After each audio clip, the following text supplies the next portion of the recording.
Michael Chambers is a buddy of mine. We're in a little steel building on South University in Fargo. Then I'm renting some space from a buddy of mine that has a bank. Michael's got a company on the other end of the bank, on the other end of the steel building, the back. Steel building, you know, doesn't look fancy, doesn't do much, but you know what they do every day? Try and cure cancer.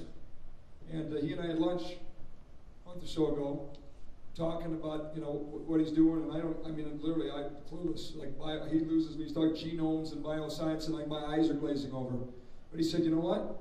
We probably could cure cancer if we didn't have the FDA. Talk about the patent process and everything else. So tell me a little bit about what you do at Aldebaran and ask him a question. Sure. Well, we make, I guess short answer, what we do is we do a lot of research going on in pharmaceutical companies that are developing new cancer therapies or Alzheimer's therapies or things like that. But the process is so slow. It takes 10, sometimes 20 years to develop a new drug, or it really should take 2 or 3 years to develop a new drug. And that's because of all the regulations. And not only that, I grew up working for my grandfather, and he's a beekeeper. And I always wanted to start my own company. I didn't know what I wanted to do, but I just thought it was so cool, so American, you know, where you can go out and start your own company. And today, I started Aldebaran, my company, right out of college.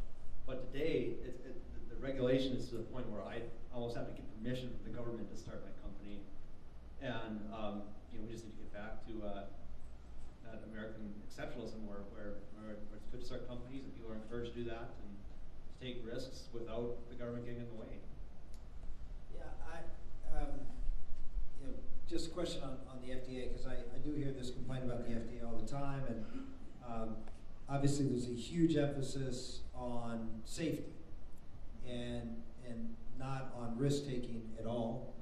Mm-hmm. I assume a big part of that is the medical liability system and the potential downside for the risk of adverse consequence to a therapy, correct?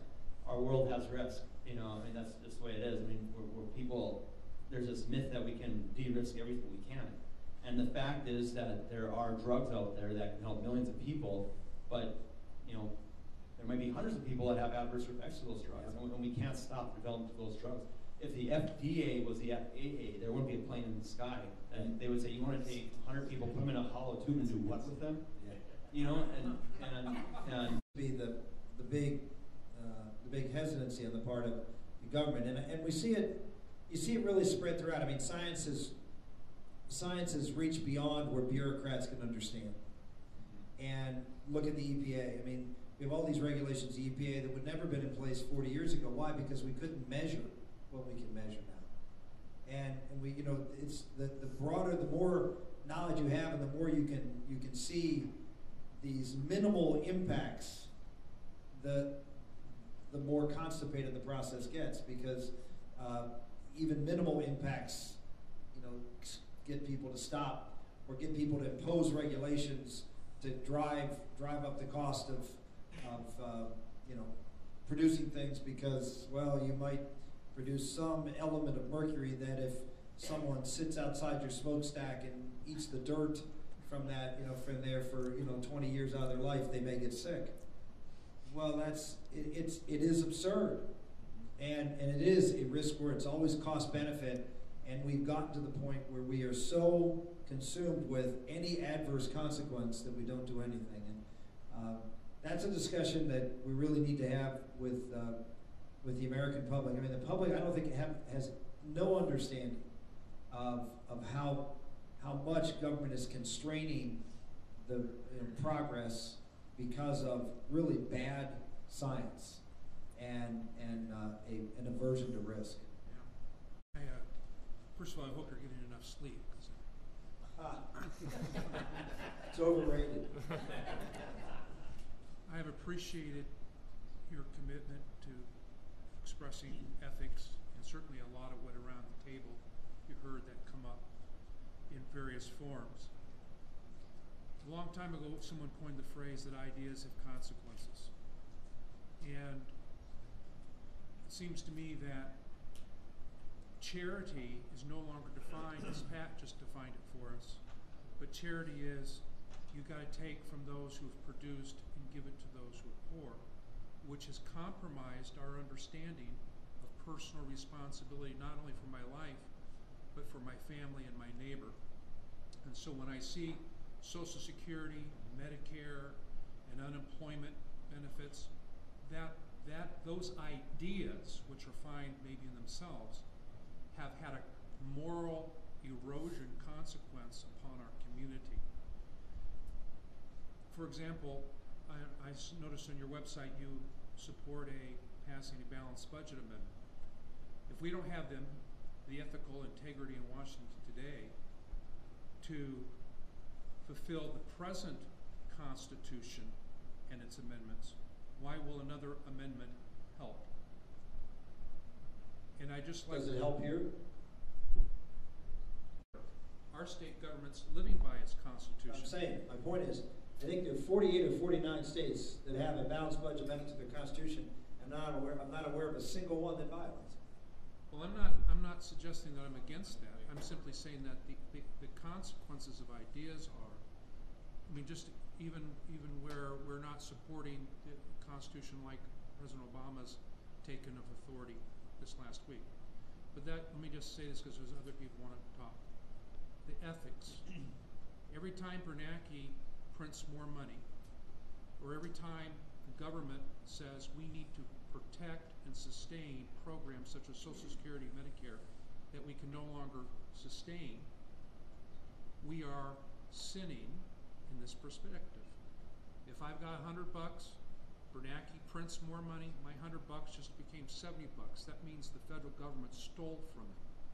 300 million Americans, you stole from 300 million people. Bernie Madoff went to jail for a long time for a lot less than that. That's a moral issue. A balanced budget, living within our means, playing by the rules, is just as immoral, or just as moral or immoral if we don't, as abortion, as marriage, or starting families outside of wedlock. It would seem to me we really need to have a commitment from the White House and Capitol Hill and from Bismarck and every other place that we are a moral people first, and that means living by those rules and thinking about the consequences of our ideas.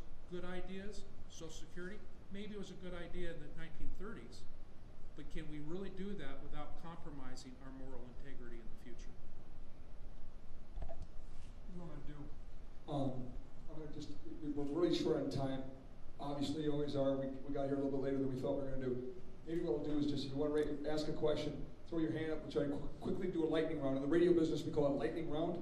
So just go real quick, and if Rick, you want to comment, go ahead and comment. And then what we'll do is try and wrap up so you can all get a little picture, say hi, you know, and on the way out the door, because I think you'd probably like that as much as anything, just to be able to shake his hand. Yes, sir. You're saying yes. I want to ask you a question. You know all the issues. You hear this wherever you go. So whatever we're talking about, you know, around the round table here is nothing new to you. So, there is always something new. There's always things already, but just actually hearing the constancy of the message. I mean, I think you all heard sort of the same things. Was government overreach, government regulation? I think that was a pretty common theme around the room. So hearing that is actually a good reinforcer for me. So don't think that it isn't helpful. Well, I appreciate it, and I really appreciate your message. And the question that I have for you, Rick, there's everything is so deep and rooted in what's going on in America today. But one of the concerns that I have, and Bob touched on it a little bit, is we have 4 children that age from age 30 to our youngest daughter's back here that's 13. They've all gone to Catholic school. We've got 3 of them. 2 of them graduated from college and one's in college. Our concern is that the young kids coming into college, they're paying 8.5% to 9.5% interest rates. I've never seen as many kids in my life moving back home with their mom and dads. These are issues that are on the campaign trail that I think if you were to take a look at how to get the young voters and how to get these people more energized, because I talked to my son today. He's with Hobart International, the one that just graduated from the University of St. Thomas out of St. Paul, Minnesota. And I asked him, what is the concern of yours as a young adult that's out in the marketplace? And he's seen a lot of good kids that are moving home. They're coming out of school. They can't find education. I've got a daughter that teaches in Rogers, Minnesota, outside of Minneapolis. She's a Catholic school teacher, but her loans are so heavy that it's as much as their house payment, their mortgage, and they're so strapped that they can't breathe. Okay. Here's what I would say to you. Anybody have a good idea of how to fix this problem? Go ahead. Stop borrowing money to go to school. And then you don't go to school. School is, my one son at St. Thomas is $40,000 a year. The universities here are $15,000 to $18,000 a year. But the question I have for you, Rick, my biggest concern is you know all the issues that are out there and you're doing a good job of trying to get the message out. My really concern is how do you get the young voters and how do you get the voters to vote for you and how do you beat the national media? And I talked to a person individual that's very intelligent saying, I'm coming to see you today. And they said, well, I don't know who's really in the Republican Party that I would vote for. And I said, well, why do you ask that? But as somebody that listens to the news, doesn't do any research, I listen to multiple stations, read the paper, and my concern is how do you fight the national media to get your point across on the issues? We all know the tax issues, but there's so many other issues that you get voters to the table. How are you going to break through the media to get these people to hear your message on and with the technology today? There's so many mediums out there. How can you break through the national media to start getting people to hear the underlying word besides taxes and everything else? Well, I would make the argument that the national media isn't nearly as powerful as they have been in the past. You know, I wouldn't be here if the national media was as powerful as they had been in the past. You know, the social networking sites, which is where most young people get their news, and all of the, whether it's conservative talk radio or whether it's, again, social networking, websites, other alternative means of information now really dwarf what the mainstream media can do. Now, the mainstream media is trying to get into those alternative communication techniques, but I'm not concerned what the New York Times says about me. I don't care. They can write good things, they can write bad things. In the end, they write generally bad things about me.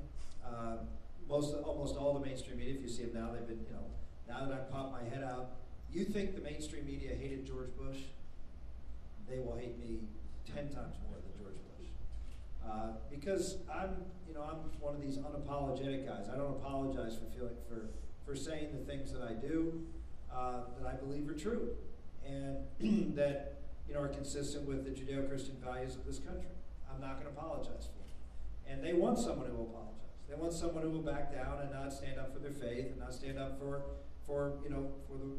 limited government. Won't stand up for confronting our enemies and pointing out the Islamists are in fact radical Islamists and jihadists and calling them for what they are. And that just drives the left crazy. I think that's an appeal to young people. Being out there and being forthright, being honest, being authentic, standing up and not running for the hills and trying to nuance every position that you have. I think that kind of clarity is ultimately going to be a very positive thing for us in dealing with young people, because they're looking for someone that they can trust. Because there's not a lot of trust out there about anybody in politics, much less someone running for president.